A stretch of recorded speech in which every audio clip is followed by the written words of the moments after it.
Hello, everyone, and welcome to your Four Lads Rangers weekly podcast. My name is Stevie Clifford. We have so much news to cover. Last night, the guys went live and recorded at the time of speculation about Philippe Clement. He subsequently was sacked, as we expected at the time, but couldn't report because it hadn't been confirmed. Club confirmed that at 9:20 last night. They have just confirmed the appointment of Barry Ferguson returning to the club as head coach until the end of the season, along with his backroom staff and the backroom staff that have left. David Hurd, there's so much, mate, to discuss. Not only that, we've got Saturday's game to look back on. This is your regular Monday night pod. We've just went a wee bit earlier because of the breaking news and because David and I were available to go and do it. David, it's been some 24 hours at the football club. Yeah, well, I think it's the start of the sequence of events that many of us have been calling for and expecting for a little while. But I don't think there's any doubt that things have certainly moved quickly since the game on Saturday. And today's announcement, I think, will surprise many. I think it will maybe, I don't think there'll be too many people could have predicted that new team getting put in place. But let's see how it works out. Yeah, club announced last night, 9:20, a very short statement, only a couple of lines. Philippe Clement has been relieved as duties as Rangers manager. We thank him for all his hard work, wish him all the best, and more news would follow. I'm not sure I expected it to follow as quickly as it did, but today at 1:20, they announced a statement, and it read, which you can find on the Rangers website. I'm just going to read it for you, folks. Rangers Football Club can today announce Hall of Fame member and former club captain Barry Ferguson is to become head coach of our men's first team until the end of the season. Ferguson, who won 5 league titles, 5 Scottish Cup, 5 League Cups across 2 spells, will be joined by coaches Issam Sharai, who was already there, we know that, Neil McCann, Billy Dodds and Allan McGregor. As confirmed yesterday, Philippe Clement is leaving the club. In addition, Alex Ray, Colin Stewart and Stefan van der Hayden are also departing. Rangers would like to thank Philippe, Alex, Colin and Stefan for all the contribution and commitment, and they will always be welcome back at the club. Brian Gilmore will remain with Rangers to continue the bridge gap between the academy and the first team, and the ongoing football review will continue, and a new permanent manager will be appointed in the coming months. Patrick Stewart then speaks, which we'll come back to just in a wee moment. But Davey, give me your immediate thoughts. I don't mind telling you, I'm very surprised by this. I'm not surprised by the sacking of Philippe Clement, which we'll discuss. I think we'll come to that also. But this appointment, this managerial team, it's certainly going to bring a lot of passion.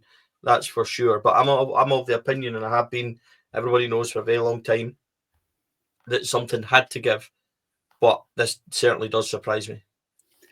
Yeah, it doesn't surprise me that they've decided to put some successful ex-Rangers players in amongst the team, the temporary team, maybe I should call it.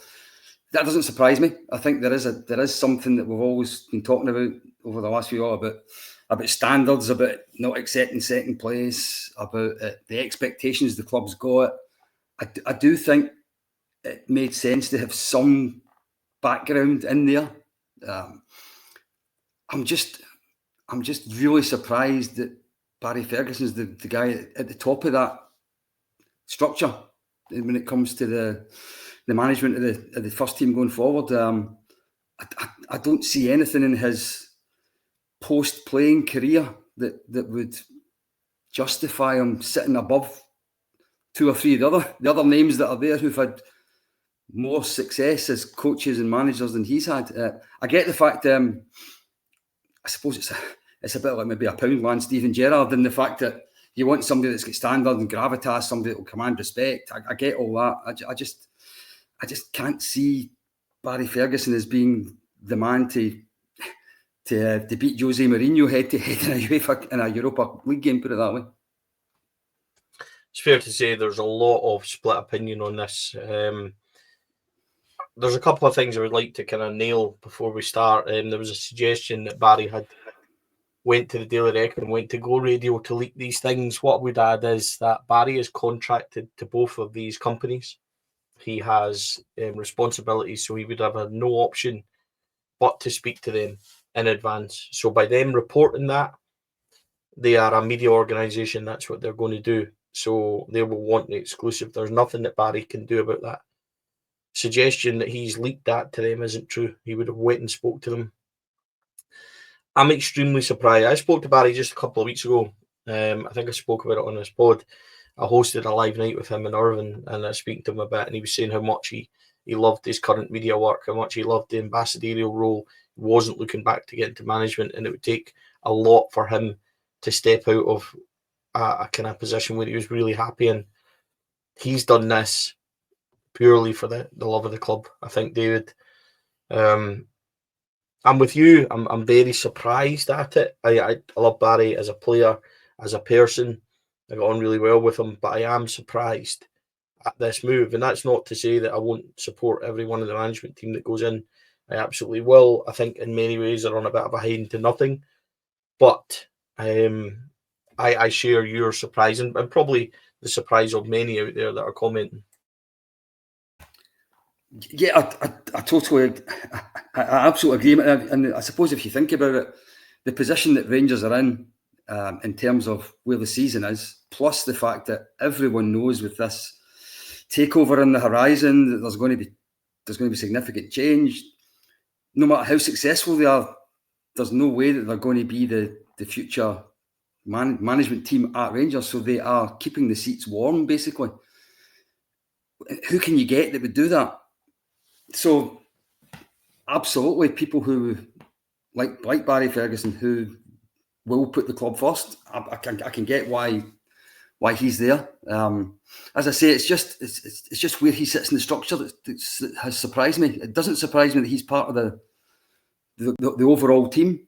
It just surprised me that he was the head of it. I can only think that's a kind of figurehead thing. That's somebody who plants the flag and everyone stands round about them. I think that's what he would be good at this, but I just don't see him as being the coaching and managerial mastermind behind us progressing in Europe and hopefully beating Celtic twice. Well, that there is very little to play for, I suppose, rather domestically. That's for sure. Rather than putting together a kind of run of form and performances. Let's divert away from the managerial situation in terms of who's come in, but as to who has went out. Davey, Philippe Clement, I have been really vocal about where I am with him, and it's because of the number of ineffectual performances we've seen. I can lost count of the amount of performances where I've said that's just a total nothing in terms of halves, in terms of structure, shape. And on Saturday, I must admit, it's probably the lowest of the low. He said it himself, it was the lowest of the low. I think the fans completely lost trust in him. The amount of people that stopped me on the way down to the press room was remarkable. And obviously those that did stay, that wasn't many, had their say at the end as well. It really was a situation that we couldn't avoid, I think. But Patrick Stewart's words earlier in the week, where he said this is not on the manager, sacking the manager would be like rearranging the seats on the Titanic, I think he said. He says, I will not react to emotion, I will not react to results, we will not react to things. I have a plan. He was very specific in his wording. I have a plan, we will not deviate for that. 5 days later, on the back of that performance on Saturday, that all changed within 24 hours. It makes maybe his words a wee bit avoidable, I think, and feel, but I also understand, having seen the level of that performance on Saturday, why they had to act. Yeah, I think I'm on record talking in this pod a couple of weeks ago about what it would take for the manager to go. And I said something like, if we have any Ibrox performances that are like too many of our away performances this season, then I think that would be the last straw. Because what you would see is Ibrox turning toxic. You would see thousands and thousands of empty seats. You would see the directors starting to take abuse. and you would probably see Clement starting to realise that he just ran out of road. I think you could tell by his demeanour after the game that I think he thought he'd had enough by that time. It came as no surprise whatsoever last night when we heard the news that he had gone.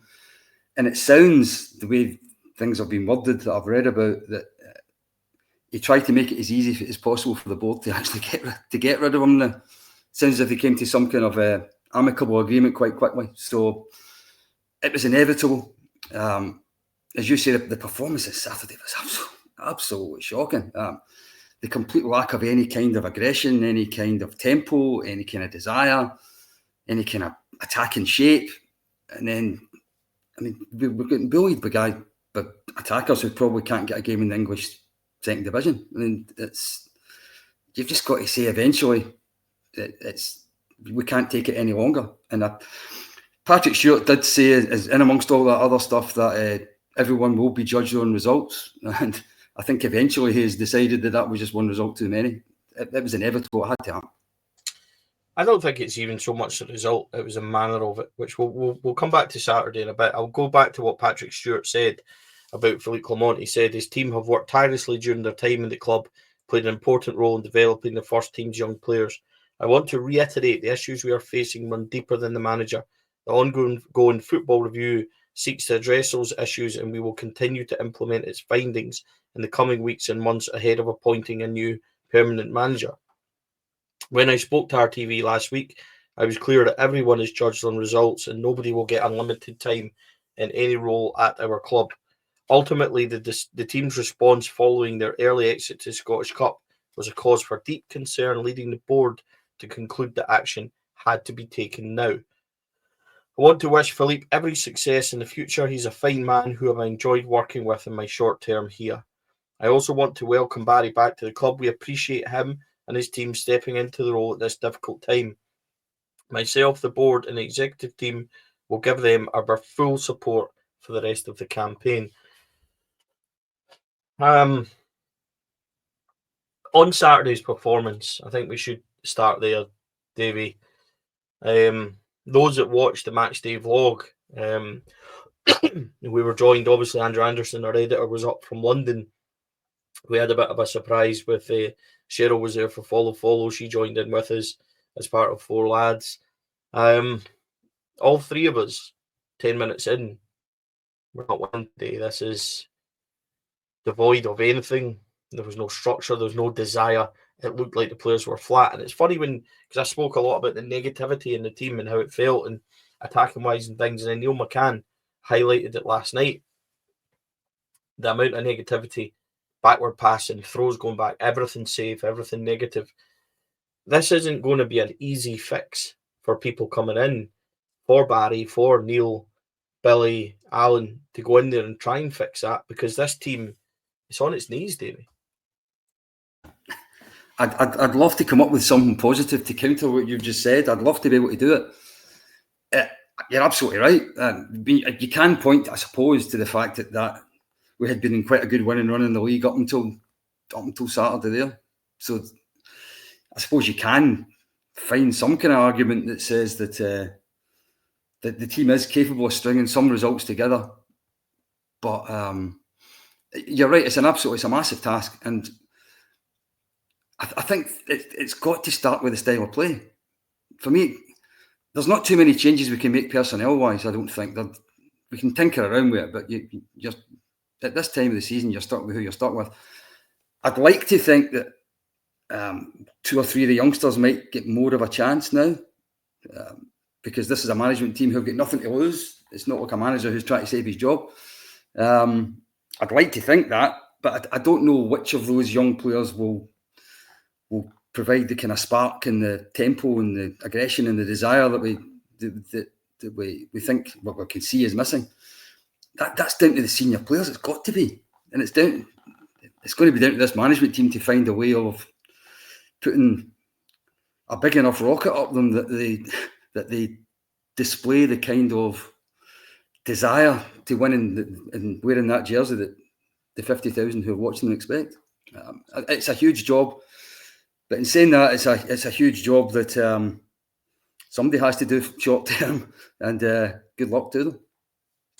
What we do know, Davey, is, and I think this is obvious to everyone, in Barry Ferguson and Neil McCann and Allan McGregor and in Billy Dodds, you've got 4 really passionate guys that will demand, perfection. I think everybody, when they talk about, those 4 individually and stuff, they talk about being teammates, said they all moaned, they all demanded the absolute best. We know Allan McGregor, right? Allan McGregor is case in point to everybody that's maybe watching this podcast because he is the most relevant. You and I know that going back, 15, 16, 17, 18 years and longer to Barry Ferguson, described as the biggest moaner on the football pitch, going, demands absolute standards from everybody. The only guy I know upset at winning 4-5-0 because he's demanding more. Just an absolute bona fide winner and driving to success for Rangers. Personally, one of the best midfielders I've ever seen for this football club by a country mile. But management is different. Billy Dodds, really good player for Rangers. Again, under Dick Advocat, scored a lot of goals. Somebody, again, that's referenced as having a temper and being a winner on the football pitch. Neil McCann, manager experience at Dundee and things, got a side to him, that everybody knows about, as a winner. And I like to think that he knows what he's talking about in terms of being a pundit. But in terms of being a pundit, Billy, Neil, Barry, they're all, fine. But this is different. This is now front and centre Rangers Football Club. Allan McGregor, one of our finest ever goalkeepers. I don't think that's up for debate. I think he's right up there. If not, for some, he'll be better. He's certainly right up there for me with Andy Gorham. Whether or not that can translate into coaching, I'm not sure. But again, you would hope that passion that they have manages to install some fire and some tempo and some belief, because that on Saturday was devoid of anything that we could cling on to or even look at. There was just nothing. And trying to suddenly spark that, and we'll come to team selection things in a minute, it's going to be extremely difficult. And I suppose that's my biggest fear for them. I'm not worried or concerned that Clement has gone and we shouldn't have done that. We absolutely should have done that. It was beyond 6 months ago. It was beyond saving. But this had to be done. My only concern is games are right upon us now. Wednesday, Saturday, Fenerbahce's coming quick and fast. How can they change it up, immediately in terms of selection, in terms of, there's not too much they can do, David, to try and spark that. Yeah, I think it's. I can echo all of that.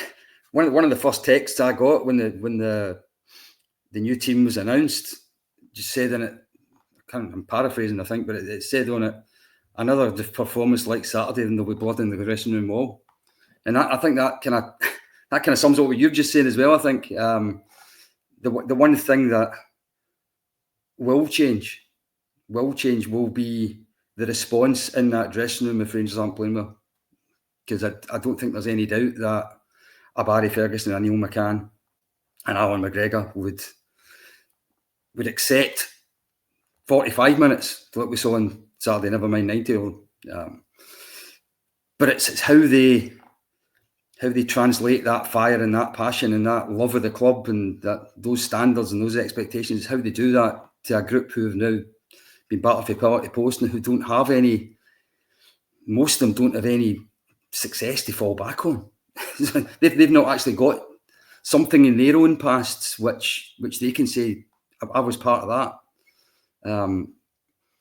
No doubt there's going to be questions marked about should we do something with the captaincy? Should we change the structure of the team? Should we but it's very limited, I think, what they can do. It's very limited what they can do. But I do think what they absolutely have to do is have a more attacking mindset in just about every domestic game we play, because there is absolutely no reason not to attack teams from the first whistle, again, like your St Mirrens and your Motherwells and your Kilmarnocks. Because quite simply, we've got far better players than they've got. So as long as you match them for attitude and desire and will to win, then there's no reason why we should be dropping the number of points we have done up until this point. Yeah, I agree with that. I said it on Saturday. We lack an aggression and an intensity and a tempo, which it's a hard ask to ask anyone to do it. But you would hope that the passion of those guys. The good thing is as well is, and understand Griggsy has been very under the radar since he retired as such. But Billy Dodds, Barry Ferguson, Neil McCann are regulars watching Rangers. They're there every week. I know Billy and Neil from the gantry duties and stuff, and they're there. They see this every single week. Barry, as I've spoken about before, as a club ambassador, he goes everywhere to watch Rangers. So it's not like anything is a surprise to them. They should be well versed. And I know Neil and Billy and that. Billy, obviously ex-manager of Inverness, he's got a lot of experience. They'll have their own opinions on what's going wrong and what should be done. But we got a slight insight into Neil McCann on Sports Scene at the weekend, talking about Rangers being so negative and why are they not attacking. So for the team on Wednesday, as we look towards that, Davey, I'm not sure there's a massive amount. You would love to, wouldn't you? You would love to make 6 changes. I'm not sure what we can do. You look at the goalkeeper, Jack Butland's going to stay as goalkeeper. I would like to think that Allan McGregor would have a word with him and saying, going to stop pissing about at the back, because some of his distribution on Saturday was awful. Then you look at defence, Tav's going to stay in. I think that's a certainty. Tav is an easy scapegoat at this moment. He always says as captain, he needs to stand up to that. In the centre of defence, you need to change that. I think Clinton Insiala is a cracking young player. I'm not sure it's a big decision if they stick with him. Mistakes will happen. We've seen that on Saturday. John Suter, where is he? He's obviously injured at this moment. They're going to need to make that a change. Left back, I think Jeffty's going through a horrible run of form, Davey. He really is. Players are going past him on Saturday like he's not even there. And he was always okay one-to-one defensively, I thought. But he's got no final ball at the moment. He's in big trouble. I think there's changes to be made in that back line. That even if you go safe for a while and you put Redvan in and say to Redvan, just defensively be as solid as you can. But even then, Redvan wasn't playing well when he got taken out of the team. So it's not like there's an obvious answer for the guys to sort that defence. How would you switch it up? Leon Balogun would be the obvious one for me, but he's injured as well. What do you do? I think when it comes to the right back and captaincy part of it, I don't see the option at the moment. I think, as far as I can make out, apart there only actually is one fit first team right back that we've actually got. So, and I do think they'll keep Tavernier anyway, because I think they'll want what's left of the leadership group in the team. I totally agree with Jeffy. I actually said it, I think, before the Hearts game, that I would have played Yilmaz and given Jeffy a rest. I think it depends who's fit when it comes to central defence. I think ideally you would go with Suter and Proper on Wednesday night if the two of them are available. I don't know what Suter's injury position is. I know he didn't make it for Saturday, but I don't know whether it's. I'm sure the manager said it was something short term, but what short term means when it comes to Rangers, I've stopped trying to guess. Short term used to be days, but it doesn't seem to be days anymore. You've got the new boy, but whether this is a good time to throw him in. Kilmarnock are another team, a bit like the way St Mirren played on Saturday there. They've got big guys up front, physical. They get it long. They try and bully centre halves, win second balls.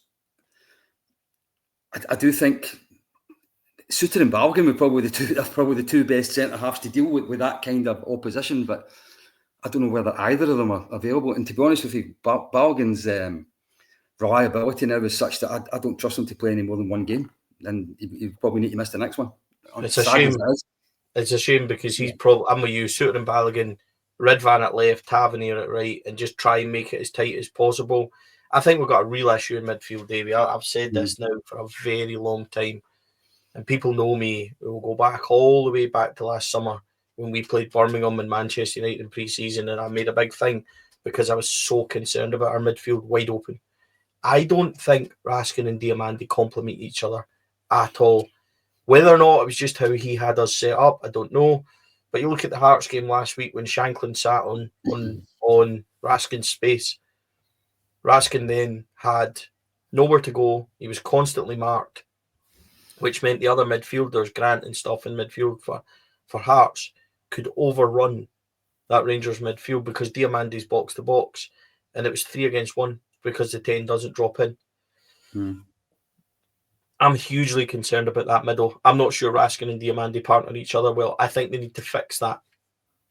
And the obvious is to put in somebody there that's a bit steely and a bit, they'll sit and dig and need it all together. Connor Barron is probably that for us, but he's out for a long time. We don't know when he's going to be back. Or he has been out for a long time, rather. He's been out, I think, 4 weeks or so now. There's no obvious answers there. There's no obvious solutions in there. I would have been tempted to go with somebody like Cole McKinnon in the midfield just to think, but he left and he's away on loan now either. And I don't know if there's an option in there rather than stick with them two. What else do you do in the midfield? I'm scratching my head at the same time as you're talking about that. The other option for me is somebody who played there in the past, but he's also injured just now, who's Sterling. I thought there was some games that Sterling looked as if he had the tools to be able to play just in front of the back four as a sort of screen in front of them. And I do think on Wednesday night there'll be a lot of knockdowns for the centre forward, centre half, and somebody just in front of that four might have made a lot of sense. A player like him or Barron, but again, you can only play who's available. And one of the things that absolutely needs fixed at Rangers is the availability of so many of the players we've got, because so many of them miss games and games in a row. So what are your options for Wednesday night if we assume that it's the same squad of players available that it was on Saturday?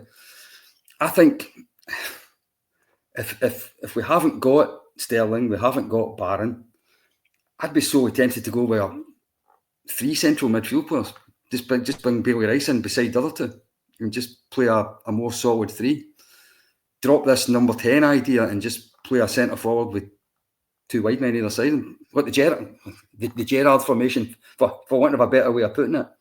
Because as you say, the way Clement has been playing with the number 10 role, every time you lose the ball, you've left 4 players in front of the ball and you've only got 2 in midfield. The one thing Gerrard's formation did was it had this screen of 3 in front of the back 4, and it let the 2 fullbacks go in because you had those 3 still in front of the 2 central defenders. If you like, it was 5 defenders and 5 attackers when you had the ball. So if there's no one else there, I think I would play 3 central midfield players. The only other option would be, and obviously we spoke about him, and there's so much issue elsewhere. Would you bring in Fernandes at the back? Would you then, if John Souttar was fit, would you sit John Souttar in a number 6 position where he's played for Hearts before, played against us in the cup final for Hearts there? It's not. I know it's not ideal, but this is a situation with the squad. And then when you go further forward, I think Czerny starts in the right, no matter how his form's been. And then it's up for grabs. I'm sorry to say this, but Yanis Hadji, Bayrami, none of them have lit the touch paper. Yanis Hadji, for me, probably gets the nod because he's capable of those passes and things like that, and he's shown more. But and then up front, what do you do? Dessers doesn't hold the ball up. He's not been in good form. He went through a spell and then is suffering like the rest of them. I thought Dessers was all over the place on Saturday. Danilo came on. He's not fit yet. I would always have Danny up there. Igaman has went through such a poor run of form. He's one that suffered from the way we play. What do we do? Do you go Igaman out left and then do you put Danny up front with Czerny and you have a 3 that's really attacking and the rest you kind of sit? There's no obvious answers for any of this. As much as I might like Danilo, I really do. As much as I might like Igaman out on the left and stuff like that, because he drifts out there anyway, Davey. It's not like any of it is a silver bullet and magic wand that fixes everything. No. This is, I don't know how you're going to switch it or make immediate changes where you can bring in, and I think it would be unfair to chuck somebody like Finlay Curtis in on the left and hope, because you're putting a lot on a young boy. But you just never know that a change of attitude and a change of direction under the management and a change of attitude and kind of approach to games, it might actually suit and unlock them if you just say go and attack, have a wee bit of freedom. These are all questions we're going to find out. Yeah, well, if I get my way, then and with my three in midfield, I would be so tempted just to play who I think are the three best attackers we've got, which is Černý, Egeman, and Danilo, and make them a front three. The other option, I think, actually is young Curtis in the left and have two proper wide men. And then you need to decide whether it's Danilo or Egeman through the middle. Probably Egeman simply because he's fitter at the moment, although I do think he probably needs maybe taking out the firing line more often. He looks as if he's burnt out a wee bit something. Yeah. But if Danilo's not fully fit, I'd be solely tempted to play young Curtis, I must admit. Be solely tempted and actually have a right winger playing on the right and a left winger playing on the left and just actually put them where they should be with one of those two. But if the management team don't want to throw a young boy in at the moment, or two young boys, because I'm saying I would play Rice anyway, then I would just play my three best attackers. And I think Danilo and Egeman have shown in the past they can be in the same wavelength quite a lot. Some nice little neat interpassing getting into the box. Maybe we play that as the three, and just let Danilo and Egeman change places. Sometimes through the left, sometimes through the middle. It's funny because I've worked with both Neil and Billy before, and I've heard them talk about Dessers, and they do not like him, and they do not like how he is used in this team, etc. So that's going to be interesting. These are all a matter of public reference. People can go and look at those comments themselves. Wednesday comes, Kelly away, Motherwell then on Saturday. What now, Davey, for the rest of the season? Realistically, what now for the rest of the season? If you mean by what would the best outcome for the rest of the season be? It would be go deep in Europe and beat Celtic at least once and don't lose at all to them. Would be as good as I could come up with. We're going to finish second. I mean, it's almost impossible not to finish second, I think. So if it's less than 13 points, then we'll have taken more points for the rest of the season than Celtic have. And I suppose from a temporary managerial setup, then that would be a feather in my cap to say we drop less points for the rest of the season than Celtic did. But if we can get past Fenerbahce and close the gap at the top, I think that would be relatively successful for a management team that's only going to have 3 months anyway. Yeah, I mean, to be clear, this isn't a management team that have got any chance of staying in situ. Yeah. You might find that Allan McGregor is our goalkeeping coach going forward. That might be realistic. You might find there's a role as assistant manager for Neil McCann. You might find that Billy Dodds is in the youth somewhere. Barry, I think, would probably go back to where he was before. I don't see Barry hanging about as part of that. Only opinion on that. But, anything can happen. What do I want for the rest of the season? I think I just want to see a Rangers team that I can identify with. A wee bit of passion, a wee bit of spirit. We're not going to win every game. I don't think we have the players to do that. But I'd like to see us turn up on Wednesday night and know that I can relate to what the players are giving me on the park. I could relate to the teams that Billy was in, Alan was in, Neil and Barry as well. And that's what I want to see transcribed onto the pitch. I don't suddenly expect a hat-trick from Danny up front or Egeman. I don't expect that. What I do expect is 110% effort to look like they actually care, to be brave, try and make things happen. You go and get beat by Kilmarnock on Wednesday night, at least do it in a game where you can say, we gave it absolutely everything, and you're left at the end going, fine, we're just not good enough because of the players, not because of the attitude and the performance we've given, which was on Saturday. So this bullying and being able to intimidate our players and things has to stop, and it can't be fixed overnight. I don't expect a magic wand. Philip Clement's time at the club was over. It was over a very long time ago. Recently, you've started to see the real embers of that coming through. I think the dressing room are completely lost. I think that they had not given up, but it certainly, if you'd watched them on Saturday, you had no real You had no real belief that they were coming out of this under this manager, that's for sure. Moving on, Davey, I think that the management team and things, that's there, that's fine. But if we're all completely honest, every single one of us are now not only looking at, but we're relying on, very hopeful on this takeover as being where we need to be. And I don't think that's an unfair thing to say. It's certainly how I feel. It's not eggs in one basket, but this football club needs direction. It needs a change from the top down. It needs a shot in the arm. It needs resuscitated almost, Davey. And I don't say that lightly. I really don't say that lightly, but this needs a takeover. It needs leadership. It needs structure. It needs new ideas. And it needs proper businessmen, football men in from top to bottom. I think there's any doubt about that. I do think it's interesting that it looks as if this group of investors, this American group of investors, have been in dialogue for a little while now. And the assistant manager, Sam Charai, he only came in a few weeks ago. So it does make you wonder if he is part of the thinking going forward for whatever the coaching setup and the management setup is going to be in this new world that starts in the summer, hopefully.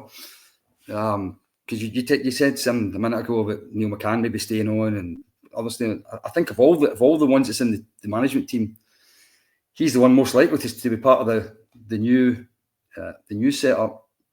But first things first. We need a club that's structured correctly. We need a club that has got recruitment right. It's got its coaching set up right. It connects with its fan base.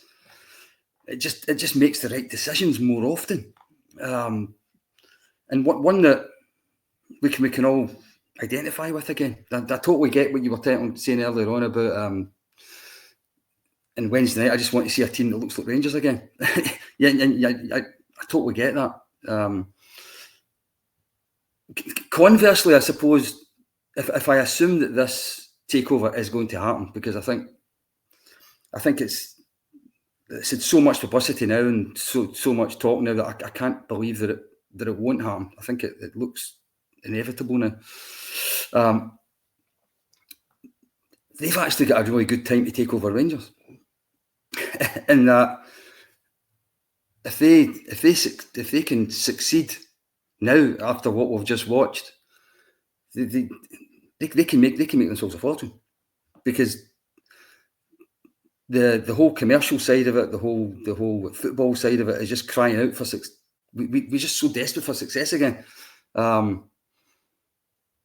It'll be a bit like when Souness came. You don't remember, if you remember when Souness came in 1986. It's a bit like that for me now. It's been so long that it requires a David Holmes style revolution, Davey. If we're honest, and that goes back to the really older times. You're well versed on the history of Rangers, but it does require a visionary such as David Holmes to come in, revolutionise, bring in the likes of Souness, etc., which he did, and then pass on the club to Dave Murray as he ultimately did. But he is the man that set the ball rolling with everything, and it requires that vision, determination, that headstrong ability to go, this is where we're going, this is the standards we have to set, and this is where we have to hit. Absolutely. Another David Holmes would be absolutely perfect. And I suppose it is a little bit like when Dave King brought Gerrard in as well, and that we all love a figurehead to go round about, somebody who we believe in. I mean, Gerrard didn't win in for 2 seasons, but we believed in him. We could see it building. Even Souness at the start, he had a few bad results at the start. We fell quite a bit further behind, but you could see there was something building. There was something you could believe in. And you're absolutely right. That's the kind of thing that I think we're all pining for now. Just some. Yes, okay, a chairman or a chief executive, or whatever it is, but never mind that. There has to be a figurehead in it, I think, and usually that's the manager.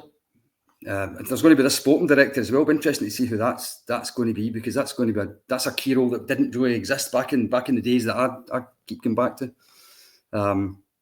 Maybe between that person and the manager, it's almost like a joint figurehead. I don't know depending on who they are, but absolutely we are crying out for it. And seriously, I think the new owners, or if they take over, if they get it right, they will not believe the income that Rangers can generate for. Yeah, Rangers to me are like a dormant giant waiting to be awoken and pushed back to where we really need to be. In terms of a takeover, a partial takeover, I think they'll do exactly what they did with Leeds, which was they'll buy out a couple of the really big hitters. Dave King's the obvious one, he's already confirmed it. I think you might see a Bennett or somebody else follow with him. They'll pick up little shares roundabout and they'll get enough to have a controlling amount, 25%. They'll go in, they'll put money in the club, they'll clear other things and they'll get things sorted. I think the sporting director will be an appointment that they make, or they're certainly involved heavily in that. And the reason I say that is because they're not going to put somebody in just to come in and 2 months later and potentially pull him out. These are all things that they've recommended. This review, I would not be surprised if it's heavily weighted by the people that are waiting to come in as well. So there's a lot going on at the football club. It's almost like the results in the final 3 months of the season are secondary, because everything has to be geared up to this takeover happening, purely because this football club needs a shot in the arm, as we've spoken. But that'll do us. I think, Davey, we have talked a lot. Obviously, big breaking news between yesterday. Someday to be working until midnight last night, so I missed all the fun. We're back on today, obviously, Monday night podcast. We brought you a wee bit earlier because of the breaking news. But, Davey, your insight, as always, has been a pleasure. We've got some exciting things coming up on the channel and lots of things to look forward to. Let's hope that on the results and on the pitch, rather, the results start to pick up, and off the pitch we get some news and some positivity to gravitate towards. Yeah, I'm hoping that 2025 is the beginning of a future book, or when we talk about great moments in Rangers history, then I'm hoping that historians like myself and authors like myself will be clamouring to write about how everything changed in 2025. Yeah, David obviously read several of your books, and the chance to be involved in witnessing a revolution that somebody could later in a few years' time write about would be something to behold, that's for sure. Before we go, folks, we'd like to just thank our sponsors, Rhino Express, Jim and Mando and the team over there, Clydeview Joinery, Athol Industrial Solutions, Big Ian Martin, a constant supporter of the channel, CSD Air Conditions, Carlo and the team there, and our partners, Black Rooster and Art of Gold. We are so appreciative of all the help that allows us to do what we do. It allows us to attend games. It allows us to have the equipment we do, and all of it. We are extremely grateful. Please check them out. They're all match day sponsors. They all do stuff with Rangers. They're all heavily involved with the club as well and put a lot of money into it, and they've helped us immensely. We thank them very much. You will find us on all podcast channels, Apple, Spotify, etc. If you're watching this on YouTube, please like and subscribe. We would love that. Get your comments in. Before we go, folks, one thing I will say is I will not discuss individuals on the channel. There's been a lot of people asking where people are and things like that. This is a podcast. People will pod with us every now and then, and I'll swap about. So we're not going to discuss individuals. We will keep going, and we will keep trying to bring you the best Rangers cover we can possible, and we are delighted that you join us for that. We will see you soon. We'll most likely be back talking about Andrew and Kenny and stuff in a couple of days about everything that's went on, and it'll probably increase the number of pods as more news comes out and more things develop over the next couple of days. Davey, thank you again, mate. Much appreciated. Oh, my pleasure. My pleasure. And I'll speak to you again soon, I hope. Yep, and thanks everybody for watching. We appreciate it.